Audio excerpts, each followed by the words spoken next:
Dans la vie, on passe tous par des moments plus ou moins difficiles. Ça fait partie de la vie, on peut pas y échapper, ça peut pas être tout rose. Que ce soit des deuils, que ce soit des ruptures amoureuses ou amicales, perte d'un travail, ça peut être plein de choses différentes. Le but de cette vidéo, ça va être vraiment de vous donner en fait justement des conseils, des tips pour vous aider à passer à travers cette période qui n'est pas agréable du tout, parce que je suis passée par plein de choses pas cool et je pense que j'en ai énormément appris et je me dis pourquoi pas en faire une vidéo parce qu'au final il y a énormément de gens qui passent par des phases difficiles dans leur vie si ce n'est tout le monde, donc je me suis dit que ça valait le coup.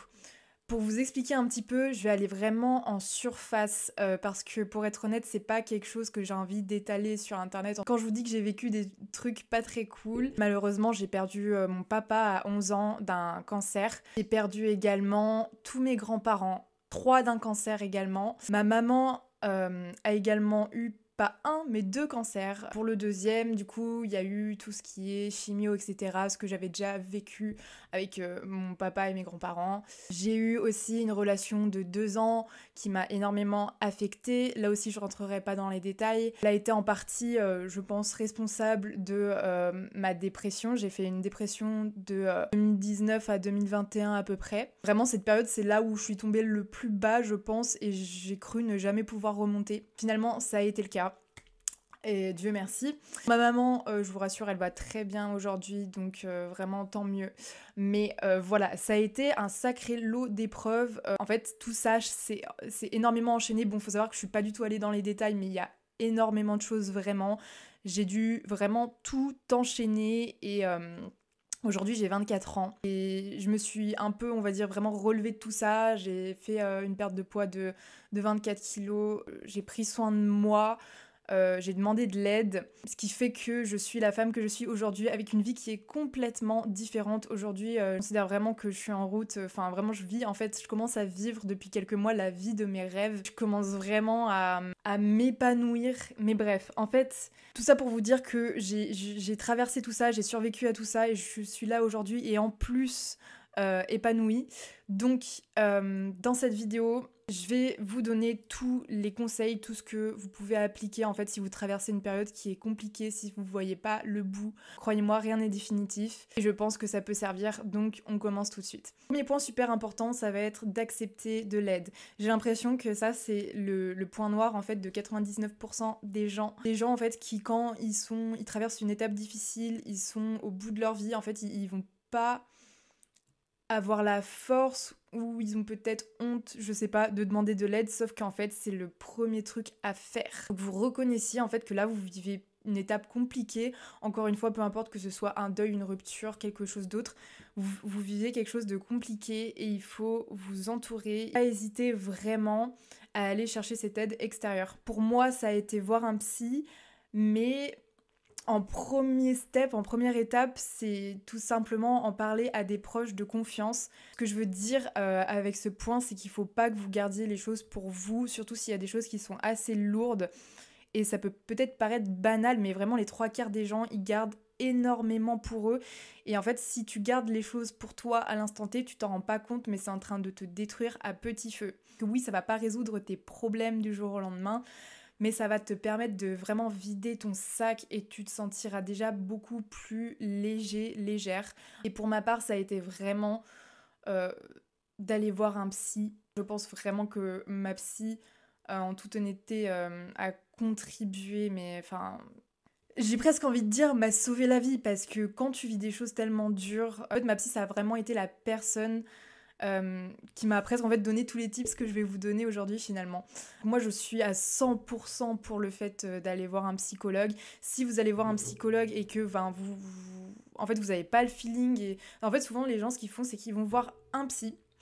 Ils sont là en mode ouais j'ai pas le feeling, c'est pas ouf et tout. En fait c'est quasi normal de pas accrocher directement, en fait n'hésitez pas à changer et aller voir une autre personne, à tester plusieurs psys jusqu'à ce que vous trouviez quelqu'un avec qui vous vous sentez en confiance, avec qui ça match. Moi du coup je vois la même psy depuis 13 ans et je changerai pour rien au monde. Donc pitié, demandez de l'aide. Vraiment, ne restez pas tout seul dans votre coin. Je suis consciente que c'est pas facile, mais c'est vraiment la première chose à faire. Ensuite, peu importe l'étape difficile, acceptez que cela peut prendre du temps. de guérir. Ça peut prendre beaucoup de temps. Surtout, ce n'est pas linéaire du tout. Je peux prendre pour ça l'exemple du deuil ou de la rupture amoureuse. Parce que, en soi, moi, enfin, c'est ma vision des choses, mais moi, je pense qu'une rupture, en vrai, tu le vis un peu comme un deuil, finalement. Quand ça arrive, t'as énormément mal. Tu te sens... Voilà, t'es plein de souffrance, tu ressens énormément de souffrance, t'es complètement blessé. Et en fait, à cet instant T, tu sais pas combien de temps ça va te prendre pour passer à autre chose, pour vraiment guérir, pour apprendre à vivre avec. Parce que moi déjà je pense profondément que on ne passe pas à autre chose, on apprend à vivre avec ce qu'on a vécu. Ça souvent, ça prend plus de temps que prévu. Mais c'est ok en fait, et il faut que vous soyez tolérant avec vous-même et que vous vous laissiez le temps, surtout quand vous vivez quelque chose de pas cool quoi. Et surtout, c'est très important de comprendre que c'est pas linéaire. Bah, par exemple dans une rupture, il y a des jours, imaginons 3 semaines après la rupture, tu te sens hyper bien, vraiment t'es en mode ouais en fait c'est bon je suis passée à autre chose, ça allait hyper vite et tout, puis en fait 2 jours après bam tu te rends compte que t'es pas du tout passé à autre chose et ça c'est totalement normal et du coup de par mon expérience c'est un peu pareil dans les étapes de deuil, c'est totalement normal, tu peux pas guérir d'un coup, c'est pas en fait genre tu passes de l'état où t'es blessé et d'un coup tu vas à l'état où t'es guéri, c'est tellement plus compliqué en fait ça, votre processus de guérison il va faire des oscillations comme ça. Et c'est propre à chacun. C'est pas parce que quelqu'un va se remettre d'un deuil en un an que bah, vous aussi ça va vous prendre un an, ça va vous prendre peut-être 5 ans, 10 ans. On s'en fout, c'est propre à chacun et tu fais du mieux que tu peux. Il y a quelque chose d'autre, du coup un autre point à comprendre également, c'est que rien n'est définitif. Ce que je veux dire par là, c'est que si tu vis là, imaginons que t'es dans la pire période de ta vie jusqu'à maintenant, imaginons comme moi par exemple en 2019-2020 où bah, je voyais pas le bout en fait de ce que je vivais et j'étais clairement dans un état très dépressif. C'est très compliqué de réaliser que bah, cet état n'est pas définitif parce que tu te sens tout au fond, tu vois même pas la lumière au bout en fait. Mais du coup moi je suis là et je te le dis, peu importe ce que tu vis, ce n'est pas définitif. Ta vie n'est pas finie. Tout est en mouvement et quelque chose qui peut peut-être t'aider aussi, c'est de savoir que ça peut s'améliorer aussi bien plus vite que tu ne le penses. Moi, ce qui m'a permis de tenir quelque part, c'est que il y a une étape où j'ai vraiment touché le fond, où j'étais en mode c'est fini, tout est fini. Quand je commençais un tout petit peu à aller mieux, j'avais ce truc en mode, en fait, ça se trouve dans 10 ans, ce sera totalement différent, ma vie aura complètement changé. Et en fait, cette petite lueur d'espoir, elle était tellement petite, les gars, vraiment minuscule. Mais rien que ça, je peux vous dire que ça m'a tellement aidée. Ça m'a vraiment, en fait, tous les matins, je me réveillais, j'étais en mode, ok, bah non, c'est toujours pareil. Mais je sais qu'il y a un moyen, juste je savais pas comment m'en sortir. Mais en fait, il faut que vous ayez la foi, que ce soit en Dieu ou autre chose, en fait. Faut que vous ayez foi en la vie et que vous soyez conscient que... en fait, la vie ne va pas vous laisser comme ça, en fait. Donc moi, ce qui m'a vraiment principalement aidée dans toutes ces étapes difficiles, ça a été d'extérioriser énormément. Pour moi, en vrai, c'est passé par l'écriture, beaucoup. En vrai, j'ai commencé à écrire, j'étais assez petite. En vrai, vraiment, bah, je pense dès mes 9-10 ans, j'avais un carnet et j'écrivais énormément. Alors, c'est un peu moins le cas aujourd'hui, mais en tout cas, je me rappelle dans toutes mes années où c'était difficile, même au collège, j'écrivais beaucoup en fait ce que je ressentais. C'est notamment quelque chose qui m'a énormément aidée avec le processus de deuil bah, de mon papa par exemple. Et c'était un conseil que m'avait donné ma psy, en toute honnêteté, c'était de en fait lui écrire des lettres. Et il y avait vraiment une période où je lui écrivais tous les jours. C'est quelque chose qui aide énormément. Enfin, en tout cas, moi je sais que ça m'a énormément aidé. C'était ma manière d'extérioriser. Bon, là c'est vraiment spécifique au deuil. Mais même hormis ça, vraiment, je me rappelle, j'écrivais toujours des petits poèmes. J'écrivais ce que je ressentais, des trucs qui me passaient par la tête, un peu tout. Et vraiment, c'était ce que je trouvais en fait pour extérioriser. Et alors, ça peut être ça, mais ça peut aussi être plein de choses différentes. Et là aussi, il faut que vous essayiez de trouver le truc qui va vous faire en fait sortir tout ça. Et en fait, vous n'êtes pas obligé non plus d'écrire par rapport à ce que vous vivez. En fait, prenez ce qui arrive à l'instant. Et encore une fois, j'ai cité l'écriture.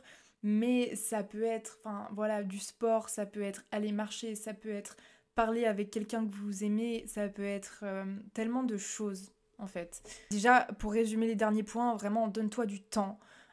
Comprends que c'est pas définitif, essaye de trouver quelque chose pour extérioriser ce que tu vis et surtout demande de l'aide.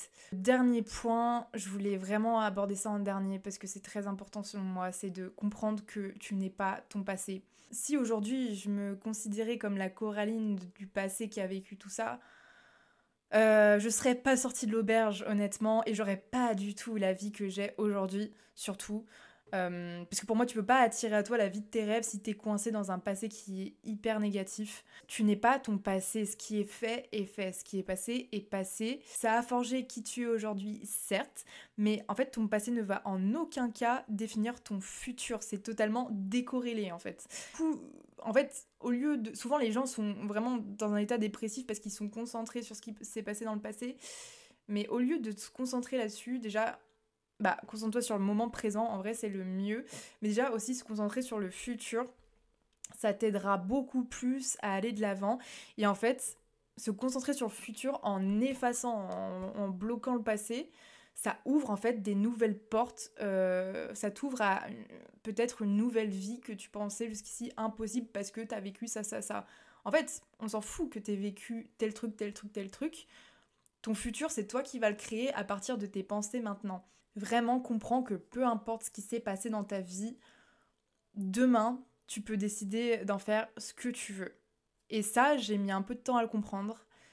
Mais une fois que tu le comprends, bah, en fait, t'as un peu l'impression de reprendre ta vie en main. Vraiment. Même si ça prend du temps, même si c'est pas un processus agréable, vous pouvez vous en sortir. Et vous êtes plus fort que vous ne le pensez. Bref, c'est tout pour cette vidéo. Les moments difficiles font partie de la vie. Demandez de l'aide.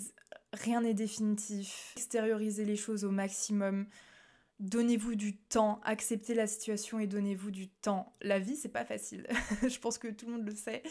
La vie, parfois, n'est vraiment pas douce. Je sais pas si vous croyez au destin ou quoi, mais moi, je crois pertinemment que chaque chose qui vous arrive est là pour une raison. Donc ça peut paraître bizarre, en fait, de dire ça, mais je pense que c'est ça la réalité. Sans tout ce que j'ai vécu, je sais pas, vous voyez si j'aurais le mental que j'ai aujourd'hui, si j'aurais la force que j'ai aujourd'hui. Bref, j'espère que cette vidéo aura pu t'aider. N'hésite pas à me dire ce que tu en as pensé en commentaire et à mettre un pouce bleu. Et n'oublie pas de t'abonner pour ne pas louper les prochaines vidéos. Je te dis à dimanche prochain.